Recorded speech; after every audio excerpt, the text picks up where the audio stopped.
Welcome to the Green Room, where we help athletes be green and build green each and every day. Let's go. Welcome back to another episode of the Green Room. I am Adam alongside Leon as always. And today, Leon, we're going to be jumping into a topic, how to lead a challenging to lead teammate. That's good. I mean, let's be honest, we at times have teammates that are challenging. Yeah, for sure. They don't listen, they kind of do their own thing. And it's just like, man, I just don't know how to get through to this person. And we all have them. Yeah, all the time, all the time. I feel like that's probably one of the number one questions. I know I get asked a lot from players, but like, is that something you hear a lot? Oh, all the time, all the time. It's something that's big, and I think us tackling it today is going to give them some insight, give them something good. I feel for the player.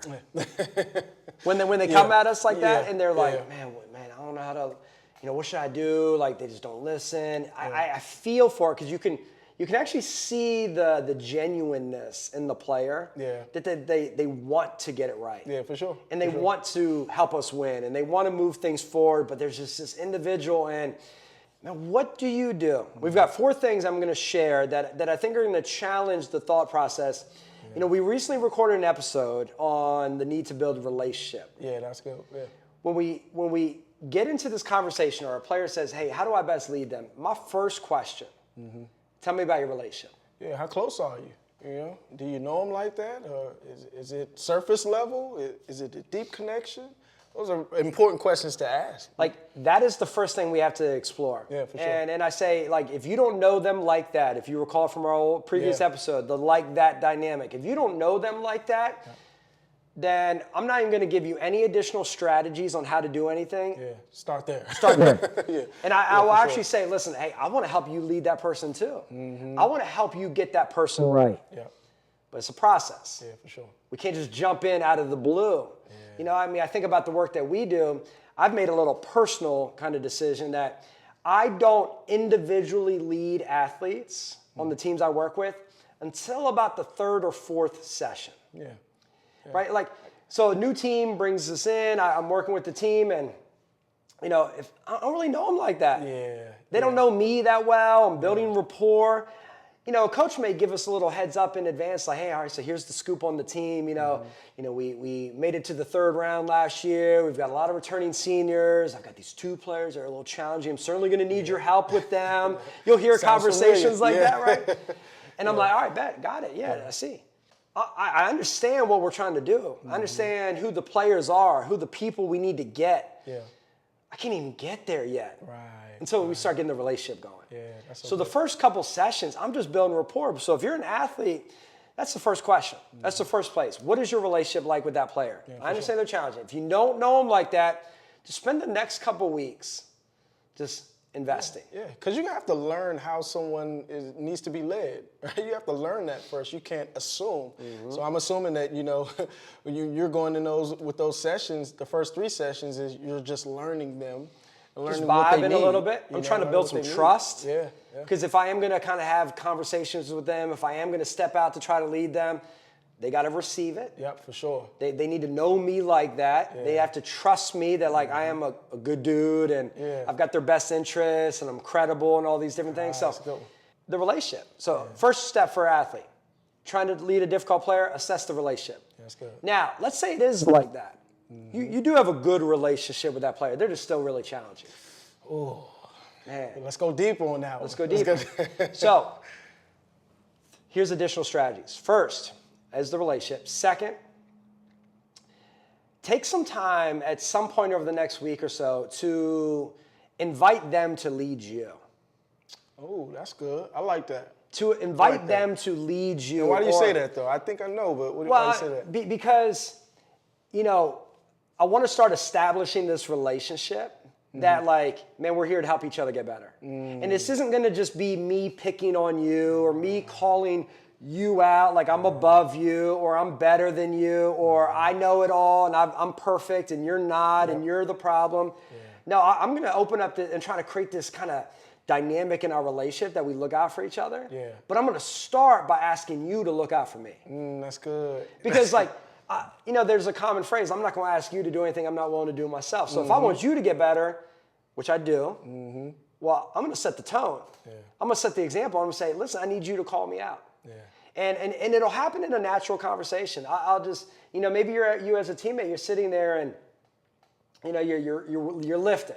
You're lifting alongside her. In the weight room, yeah. You know, alongside her. And maybe there's just a moment you're like, listen, Leon, I'm giving you free permission, man. Full permission. Yeah. If you see me slacking on a rep, right, not getting it, I need you on me, man. Yeah. I'm trying to get better. You got me? Can you help me? Yeah, now that you mentioned it last week, man, you were a little light on that. Oh, I know. That's why I need you. Right, yeah. Okay. I'm trying to get better. So like, listen, honestly, like, man, I get tired, man, during these reps, man. I don't want to finish it. If you see that, I'm telling you straight up, let me know. Yeah. Call me out. That's good. You got me? That's good. Yeah. I'm just going to live on that for a week or two. I'm just going to live on that for a week or two. I know where I'm trying to get ultimately. Yeah. I'm trying to get to a place where I can start leading you, but I'm not there yet. Yeah. I'm going to receive it first. Yeah, that's good. And I'm trying to warm that person up because it's coming. Oh, it's coming. It's coming, yeah. Okay, it's coming. So let me ask you a quick question. Is the time, you know, you said a week or two, is that necessary to, what are you thinking on that? Like just as far as that varies. It varies, okay, gotcha. I'd say a week or two, but I'm just going to give it a little bit of time. Yeah, I'm not going to like ask them that day, like, if you see me, call me out. And then the next rep, I'm like, now I'm going to call you out. Like, exactly. No, I'm just trying to establish, like, listen, like, if you see it, let's build that rapport. Hopefully they do. Yeah, for sure. And there may even be a time where maybe I do slip and they don't, and I may actually challenge them. That's good. Where I may find myself slipping and like, you know, I'll be like, bro. Why ain't you hold me account? Why ain't you call me out? Well, I told you. You see me do that, let me know. Yeah, oh, my bad, I wasn't paying attention. My bad. I'm not playing, man. I'm trying to get better. Help me out. Yeah, that's good. Right? So I'm actually going to try to really create some momentum. Yeah. If they do it on their own and they challenge me, fantastic. That's good. And I'm going to receive it really well, and I'm going to thank them and appreciate that. But if they're not, I'm going to try to create the momentum by maybe even inserting myself and be like, remember, keep an eye on me. Yeah. Right? Okay. Those are two good ones. Yeah. So one, I'm going to evaluate deeply the relationship. Secondly, I'm going to have them and ask them to challenge me because I'm, once again, trying to create that environment. The third thing I'm going to do, and it's little things that you can do to kind of create this dynamic. Why do people struggle calling people out or challenging people? It's because it requires confronting them. Yeah. And when you look at confronting someone, that comes from the root word confrontation. Most people are like non-confrontational. They avoid the confrontation. So when we ask each other to hold each other accountable, it's like you're asking them to run to the fire. They want to run away. Exactly. They don't want to run to the confrontation. They want to run away. Most people. Peace, right? They want peace. Keep things cool. So we need to change a little bit of the relationship of the confronting. Of the calling out, of the challenging. That makes sense. Because it's tense. That's why I think the third dynamic is, the third approach is change confronting to competing. Like a game, okay. Change confronting to competing. Okay. So maybe I feel like you are cutting corners conditioning. Right, and I need to like get you right because like you're critical to the team. Like you cutting corners, being lazy just ain't gonna cut it for us. But like I'm struggling to be like, bro, what are you doing? So I'm just gonna compete with you today. I'm gonna create little challenges for us. Yeah. Then we're gonna go out to the field. We're gonna go in the weight room. I'm just gonna start tapping into your competitive DNA. I'm gonna start tapping into your ego. Yeah, because you know I got it, right? You know I have it. So you. That's why I want to lead you. That's why I want to lead you because I know you got it. Yeah. Right? I know you got it, so I'm trying to get it out of you. So I'm just gonna compete. Yeah. And like, bro, like I smoke you every day on the field. Today's gonna be no different. Come on. Today's gonna be no different. Show me a reason today that today's gonna be different than me smoking you like I normally do. Come on, make it real for him. Make it real. Bro, you can't do 225 on the bench. I haven't seen you do it this whole time. Come on. Man, you can't do it. Listen, if you do 225 3 times today on the bench, bro, I will ABC. Yeah. All of a sudden, I'm like, oh, what? And you calling me out from the first? Okay, everybody's here. Let's go. Let's go. And all of a sudden, you're putting in extra work. I led you up. Yeah, come on. I led you up. You know, this is the little brother, little sister approach. If you have little siblings and the younger siblings always want the older sibling to play. Yeah, Hey, for sure. Can we play? Can we play Madden with me? Can we do this? And the older is always like, no, I don't feel like playing. You're annoying. Your mother, younger sister, younger brother. So what do they do to try to get the older sibling to? Oh, it's because you're scared. Yeah. Oh, it's because you think you're going to lose.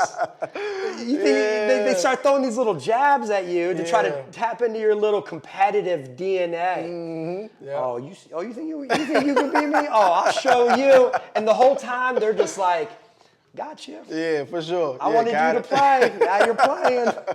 Man. That's so good. Yeah. So it's almost a similar approach. Yeah, that's good. Right? You can sit there and be like, let's tap into the competition. Man, let's see if you can get it under 7:30 of, running the mile, whatever the case may be. Try to create some competition and allow the competition to actually overtake the call out and confrontation. And see where it takes you. Right? That's good. And it starts building this rapport of like challenging without actually feeling like I'm challenging you. Oh, that's so good. Because I'm challenging you in more of a playful way. Yeah. Right? I do this a lot with my players, like as I'm trying to build a rapport with them, where there'll be moments where I'm just not loving how interactive with their teammates they are. They kind of show up, they kind of lace up their sneakers and they just go on the court. But I want them to like start touch point. Yeah. Like kind of dapping teammates up, just kind of connectivity. And I'll be like, bro, hey, when you go into practice, I need to see 12 touch points. I don't think you'll be able to do it because I think you'll get distracted. I think you'll get in your own head and start doing your own thing again. I need 12 touch points pre-practice. You think you can actually remember to go around and actually touch? I don't think you can do it. You're right. Yeah, challenging. That's it. Touch points to all my team. I got that. Yeah. You sure? Yeah. 'Cause I'm going to think you're going to go out in the gym. You're going to start putting up your shots. You're going to forget about it. No. In fact, I want you to do it after every, and I'll create a little challenge. Yeah. After every little moment, I want you to try it. Yeah. If you can do it, like I'll be impressed. But I don't think you will because I think you'll get distracted. And all of a sudden now it's a challenge. That's so good. And I'm not hurting, I'm not like calling them out. I'm not creating confrontation. It's not being tense. It's playful. Yeah. So good. It's in a fun way. And it sort of reminds me of, I don't know if you remember, you were talking about like benevolent manipulation. It's sort of something like that. Oftentimes we look at manipulation as if it's a negative thing, but there's no one-sided Like anything. manipulating their right, thoughts. Yeah. But you had a flip side to it as well, and it kind of reminds me of, that benevolent manipulation. Yeah, it's when it's artfully used for the good of the person. Yeah, that's what it was. So like manipulation is me controlling your mind for my benefit solely. Right. So I'm going to manipulate you. I'm going to gaslight you. Yeah. But there's a term called benevolent manipulation. It's when I start like kind of playing with your thoughts in a way that's going to actually benefit you. And that's why, I've said this before, like leadership is a game. And not in a sense that it doesn't matter or that it's trivial. Oh, it's just some game. Who cares? No, I'm saying it's a game in the way that it's strategic. Like I've got a person who's challenging to lead. How do I get him? It's just like a game. Like, man, this level is really challenging. I haven't figured out how to get past this level in this game. And it's like, man, you sit there and you go through and you try this and you're like, man, I gotta take this different option. I mean, and that's sports. Man, we lost last year at this round. Okay, how do we get to the next level? Well, I mean, we got to make some adjustments. We got to start doing this. We got to start doing this. And you're trying to figure out how to level it up. Leadership is no different. I've got a player that like, man, untapped potential. They're here. They could be here. Yeah. And if they're here, it's good for them. It's good for me. Good for us. And then you start playing the game, and you got to start psychologically because you're playing the human game. Man, what's going to get them going? How do I get them to listen to me? How do I need to present it? How do I need to deliver it? How do I need to play with their mind? But you're not doing it because like I'm trying to like trick you or take advantage of you. I'm trying to play with your mind to like get you to another level. Yeah, that's so good. And for coaches, for us as coaches, I think that's one of the top questions. Like, how do we get to this player who's doing just enough to get by? How do we get this person to that next level? And we're coaches of the game, and we don't even think, oh, it's a game. We don't even think, like, strategy would get that person from where they are to where they need to be. Strategy, literally. And coach, you know how to do it because you do it in the game plan. Oh, come on, yeah. Just do it in the person plan. Yeah, oh. And for us. Hold on, wait a minute. Say it again. Coaches are strategic on the game plan. They just have to be equally as strategic on the person plan. Oh, my God. Right, like how you going to overcome this? How you going to get it? If there was a coaching degree, which I don't think there actually is college like coaching, sport coaching degrees. Maybe there is in some, but you know, most people don't major in football coaching. Right. Okay? Yeah, it's not. Right? It's not like, but if there was, there either needs to be a minor or this needs to be the major psychology. Come on. Yeah. That if you're going to be a coach, leader, right, it is embedded in psychology, just the understanding of one's mind, right, the thinking. And for us, you know, so it's the relationship, as we said. It's the second part. Right, so we got the relationship. Man, now I'm going to have them hold me accountable. Then now I'm going to maybe even take some competition. Challenge, yeah. Use that as an angle to kind of tap into it to drive the performance. Yeah. Here's another one, and this gets a little deeper. Okay. This gets a little deeper, and this is the last one. Another strategy to use to get this challenging to lead teammate to another level. Change their identity. Hold up. Hold up. It's deeper. I'm going to tell you, if you're listening to this, on this particular one, it's going to require a little bit of a lean in because it's going to be a new concept, and it's one that's really powerful, but it requires a little maturity to get it, okay? It's actually a thing called identity-based leadership. I don't know how much of a coin phrase that is. I don't think you can Google it. Yeah. But just ride with me here, okay? Rock out. Yep. So you actually have there's a book over there, James Clear, Atomic Habits. Oh, yeah. Love James Clear. He actually has a great blog, but there's a little blog post that says, like, why do facts not change people's minds? It's a really interesting concept. Like, why, like, can you go to some people and, like, lay out facts, and they don't even, like, they don't budge. Yeah, they don't budge. Yeah, you can tell them the truth. Tell them the truth. It's all right there, and they don't do it. Yeah. And he begins to talk about it in one of his blogs, and it's so powerful, that it's actually not about changing people's minds. It's about changing their identity. Because, like, if I believe in this, and I view myself this way, and I kind of ride this way, that's who I am. Yeah. So you getting me to change and act this way isn't about, like, me changing my behavior. It's like almost me changing who I am. So when you look at a lot of challenging to lead players, they've kind of created this identity for themselves. Yeah. Let's take a player who's always clowning. Okay. Always clowning. Yeah. I've got some players in mind. Always clowning. Yeah. Right? And that's who they are. Who they are, yeah. That's their identity. Right. So the reality is you trying to get them to be a person who's disciplined, focused, committed. It isn't about, like, changing the behavior. It's actually changing who they are. Okay. Because they view themselves as a clown, yeah. Class clown. Yeah. Right? The funny guy. The funny guy. Yeah. They lean into it. Think about the person who's, like, the life of the party. Yeah. Really outgoing, charismatic, energetic. Even on moments when they want to chill, they still feel a pressure to be the life of the party. Yeah, of course. Yeah. Like, bro, come on, what's wrong with you? Yeah, you ain't being yourself today. You ain't being your normal self. So there's this really deep dynamic about our behaviors are connected to our identities. So if I view myself as the positive outgoing, then I'm going to be the positive outgoing person. Right. If I view myself as the one who always cracks jokes and that's how others view me, I'm going to be the one that always cracks jokes and always making light.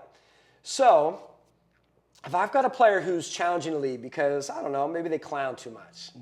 Maybe they've got a vibe that's like kind of like a lazy or chill vibe. Yeah. But I'm trying to get them in. Yeah. Show some fire. Yep. Maybe I've got a player that, like, they view themselves as the cool cat on the team. So laid back. Always leaning back. Like, that's them. They chill it. Yep. They chill it. And I'm trying to get them to stop chilling sometimes. Right. But that's who they are. Yeah. You have to understand something deeper here. As we're trying to get them to shift and lead them up, we're having to almost change who they are. Yeah. Their identity. Right. And this is a big battle. Right. Can you do it, though? Yes, you can. But you've got to start creating a new identity in them. So, for example, let's say we've got a player who they don't show that fire, that hunger You know, that dog. Passion, yeah. That passion. Yeah. And we are all begging and waiting to see the passion. But then we bring it. Don't bring it. Okay, here's what you do. You scan very closely. You observe them very closely, and you look for moments when they do. So let's say 90% of the time they don't. Yeah. But there is a moment on occasion that they do. Yeah. 90% of the time they don't. 10% they do. Boom. In those 10% moments when they do, strike. Okay. What you do is you actually then bring a lot of attention to it. You celebrate it. You announce it to others, and you actually support that portion of it. And you do it over time, and slowly they will begin building a new identity that they are that person that brings it. That's good. I'm going to pause here. What are you thinking as I'm sharing all this? Because like that moment when they show that excitement, like striking in that moment, is it you're saying you instantly celebrate that moment, like instantly, right then and there? Maybe a little right then and there, maybe that day, maybe the next day, but like relative immediacy. Yeah. It's almost as if you're telling them who they are in that moment. Like, that's you. That's the real you. That's the person, that little child on the inside of you. You have it in you. Yeah. Come on. You have it in you. Yeah. And that's the part that, when that comes out of you, that's what thrives. And that's what helps us, right? That's what helps you. Yeah, come on. Okay? And all of a sudden, what will happen is when you bring attention to it with praise and celebration, people want more praise and celebration. It goes back to like the deeper psychology of like Pavlov's dog, right? Not to go too deep into that. Like every time they hear the bell, the dog salivates. Ding, dog salivates. Yep. Ding, dog salivates. Now, all of a sudden, the player knows when I show up this way, I get celebration. Get celebrated, yeah. So the player, I want to keep showing up this way. I get celebrated. Now, you're not going to see it overnight. You're not going to see it overnight. What you'll see is a little bit of an increase. But in that next increase, bro, like yesterday at practice, man, you were bringing it. Oh my God, man, that's the fire, bro. Like, I actually think when you're at that level, the way you were yesterday, I don't think anyone can stop you. And I may even be like, hey, real quick, hey, before we start practice, I just want to shout out so-and-so. Man, I felt like their fire, their passion yesterday at practice changed the entire dynamic. Hey, can we hand clap so-and-so? Let's go. And I'm going to little by little, over time, begin kind of creating an identity that over time will get to a place where now all of a sudden when we think about passion, energy, that person starts thinking themselves as that person. Ooh, that's so good. They won't just think of me as the chill, cool cat. They'll actually start viewing, oh, I'm that person. So when we say, hey, today we got to bring it. We need people that will bring the passion. They'll actually be like, that's me. Oh my God. That's me. This is so good. You know what it's making me think of? It's making me think of the comment when people say you can lead a horse to water, but you can't make him drink. But you're telling me that the strategy that you implement in the time that you walk them to that water is what the thing that's going to make them drink. They will eventually start drinking it. Oh my God. They'll start drinking it. They'll start drinking it. So I good. can speak firsthand on this, actually. I was led through this process. Okay. My first career out of college, I worked for a sales and marketing company. Yeah. I was 24 years old, had never had a real job before, you know what I mean? Yeah. And I get hired, and the leader, the owner, man, he, for the first like 6 months, he's like, I want you to spend a lot of time with me. He was mentoring me, guiding me. We'd go to these trade shows, we'd go to these events, and he'd take me around, he'd introduce me to everybody. And he'd always be like, hey, I'm just gonna give you all the heads up. Man, this is gonna be the next rock star in our industry. Oh man, you've never met a young person with as much energy and charisma than Adam. And he'd always hype me. He'd always hype me around my energy and my charisma, my outgoingness. And I'd be sitting there and be like, what are you talking about? Like, I haven't even done anything. You're hyping me when I don't really deserve it. But they would hype me because he would see those moments where I would be really outgoing. In fact, I met him at my wedding. He was friends with my in-laws. We had 300 people at my wedding. Huge, way too big, by the way. But he watched me like during my wedding just be this like social, moving around, connecting with everybody. So he wasn't making it up, but he started bringing attention to it. He fueled it. He would tell everybody about it. And before you know it, I actually found myself in a good way, wanting to live into it. I would meet people and they'd start introducing me that way. They would almost expect me to like show up that way because that's how it was positioned. Yeah. And I found myself living into Up it. to the, That he created an identity for me of being this outgoing, social, charismatic, great energy guy. And I lived into it. Even though I didn't believe it at first. Right. I knew I had it in me, but he brought it to another level. Wow. That's what identity-based leadership. So if we got someone who's challenging to lead, yes, there will be challenges. Yeah. But find the areas that find the green in them. Yeah, come on. Yeah. Find the green in them. And even if that green only shows up 20% of the time, celebrate that 20% and watch them start living into that 20%. And you got to be a little careful because, let me preface this. If 80% of the time they're doing red and gray behavior and 20% is that green, I'm not going to go around and be like, oh my gosh, they're the best. Oh my gosh, everyone, we need to follow their example. No, because there's 80% I don't like. Yeah. But I will say, when they do that, I'm going to celebrate that. Yeah, that's good. I'm going to celebrate them on Wednesday when they brought the fire and passion. I'm going to celebrate that because it's real and it's true. Now, I'm not going to say they are the best example of it because the previous 3 days they didn't. Yeah, come on, yeah. So I don't want to mislead it and try to make it seem like it's something I'm not, but I am going to build momentum around that particular area and you'll watch them start living into it. Yeah, wow. Seeing the good in someone and bringing that thing out. But that is powerful. That is literally powerful. You literally seeing what's on the inside of someone and having the capability to bring it out of them. That's leadership right there. That's it. At its highest level right there. And that will be much easier to bring it out of that person than calling them out. So if they're challenging and you're afraid to call them out or like, how do I approach them? Well, celebrate the areas that you actually enjoy about Don't take the easy way out, which is calling them out. And there's a quote that a good friend of ours, who's actually part of the Lead 'em Up team from an ownership standpoint, Adam Harrington, he says, to that which gets praised gets repeated.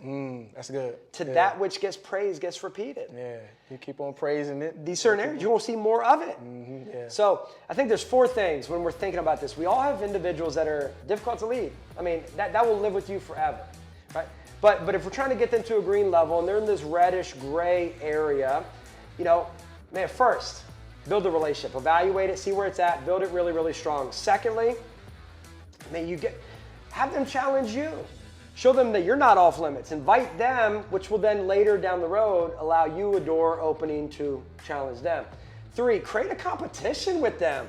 Right? Use the little brother, little sister approach. I bet you can't. I bet you can't see me. I bet you can't put in the work like this. I bet you can't do this. Also start tapping in and watch them kind of play into another level because they are now going to try to protect their ego. Compete with them. And then lastly, build a new identity. They may view themselves as the clown, as the chill, as the person who only goes halfway through exercise. Well, find the moments when they go all in. Celebrate it. Create a new identity in them and actually watch them live into it. Any thoughts? No, you nailed it right there, man. That last one for me, it took me home, man. So it took me home, man. It's so good. Man, listen, lean into it. And once again, our Green Room episodes are designed to help you be more green and build more green each and every day. And on behalf of the entire Lead 'em Up team, I'm Adam. He is Leon. This is the Green Room. Until next time, we're out. Helping athletes be green and build green each and every day.